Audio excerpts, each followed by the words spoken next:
Radio city presents एक क्रांतिकारी ऐसा भी। रेडियो सिटी पर आप सुन रहे हो मुझे यानी हमराज बौराई को, शो पर जिसका नाम है एक क्रांतिकारी ऐसा भी। आज हम बात करने वाले हैं एक ऐसे क्रांतिकारी की जिनका नाम है विसाख सिंह। विसाख सिंह गदर पार्टी के मुख्य लीडर थे। उनका जन्म 13 अप्रैल 1877 को दड़ेहार गांव अमृतसर डिस्ट्रिक्ट में हुआ था। उनके पिताजी का नाम था दयाल सिंह और इनकी माताजी का नाम था इंद कौर।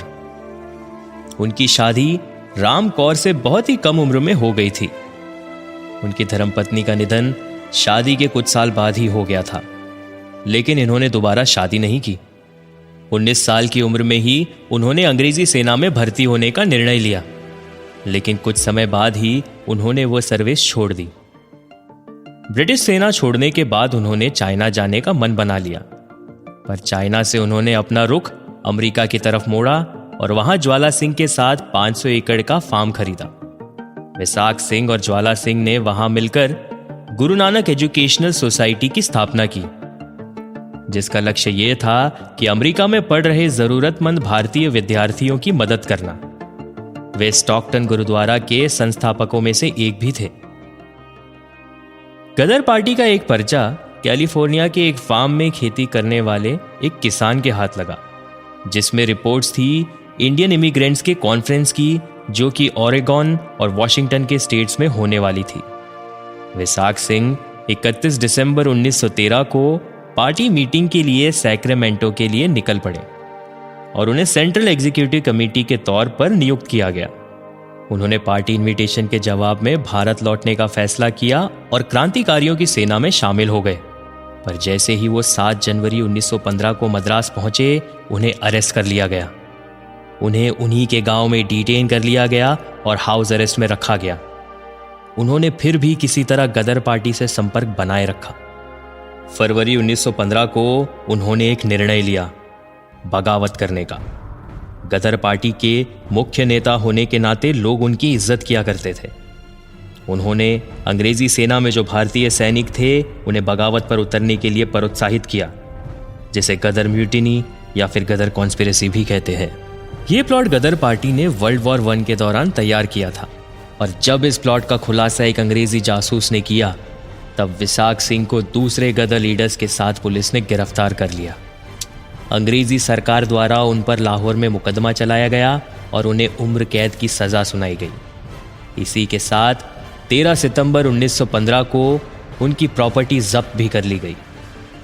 वो अंडमान में पॉलिटिकल प्रिजनर्स के साथ हो रहे दुर्व्यवहार के खिलाफ विद्रोह करने के लिए महीने भर से ज्यादा दिनों तक हड़ताल पर रहे। General amnesty for certain categories of political prisoners के तहत उन्हें रिहा किया गया। 14 फरवरी 1920 को जब वो अपने गांव लौटे, उस वक्त उनका स्वास्थ्य ठीक नहीं था। विसाख सिंह ने देश की आजादी के लिए काम करना जारी रखा था। उन्हें देश भगत परिवार सहायक कमेटी का प्रेसिडेंट नियुक्त किया गया, जिसके तहत ये उन क्रांतिकारियों की मदद करते जो जेल में थे।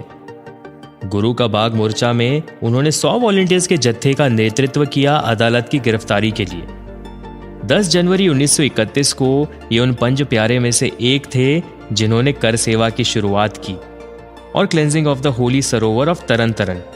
और ये उन 5 प्यारे में से एक भी थे जिन्होंने 14 अक्टूबर 1932 को गुरुद्वारा पंजपीरा साहिब के नए इमारत की नींव रखी। 1934 को इन्हें जत्थेदार ऑफ द अकाल तख्त इन अमृतसर के तौर पर नियुक्त किया गया। इन्हें फिर 1940 और 1942 को बंदी बना लिया गया था। आजादी के बाद भी इन्होंने अपनी सोशल सर्विस जारी रखी। 5 दिसंबर 1957 को सेहत खराब होने की वजह से तरन तारण डिस्ट्रिक्ट हॉस्पिटल में इनका निधन हो गया। तो ये थे हमारे क्रांतिकारी विसाख सिंह की कहानी। रेडियो सिटी हम सारे भारतवासियों के साथ सभी क्रांतिकारियों को सलाम करता है, नमन करता है। आप सुन रहे थे एक क्रांतिकारी ऐसा भी, मेरे यानी हमराज बौराई के साथ, only on radio city. Radio city presents एक क्रांतिकारी ऐसा भी।